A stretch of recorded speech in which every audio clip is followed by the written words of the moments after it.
Шанхай ынтымақтастық ұйымына мүше мемлекеттер жоғарғы сотының төрағалары құқық үстемдігін ілгерілету жөніндегі бірлескен мәлімдемеге қол қойды. Құжат негізінде 6 елдің судьялары адам құқықтары мен негізгі бостандықтарын қорғау жөніндегі серіктестерін нығайтпақ. Шанхай ынтымақтастық ұйымына мүше мемлекеттер жоғарғы сот төрағаларының кезекті 9-шы отырысы осымен екінші мәрте Астанада өтуде. Жиында негізінен тараптар тауарлардың кедендік құнын анықтау, некені бұзу, алименттерді өндіріп алу, бала асырау сынды істер бойынша сот шешімдерін орындау тәжірибесіне тоқталды. Судьяларды іріктеу мен тағайындау жүйесі сот төрелігінің ашықтығына байланысты баяндамаларда аз болмады. Бұл ұйымға мүше барлық мемлекеттер үшін ортақ мәселе. Тиісінше оларды шешу жолдарын да бөлек-бөлек емес, бірлесе іздеген тиімді дейді жиынға қатысушылар.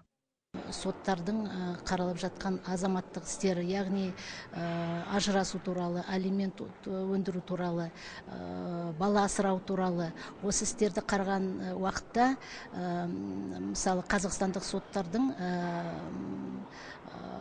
екінші тарап басқа мемлекетте тұрады.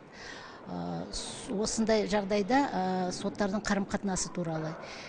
Бұл жағдайда біздің қазақстандық соттар тек қана ұлттық заңды емес, халықаралық шарттарды қолданады.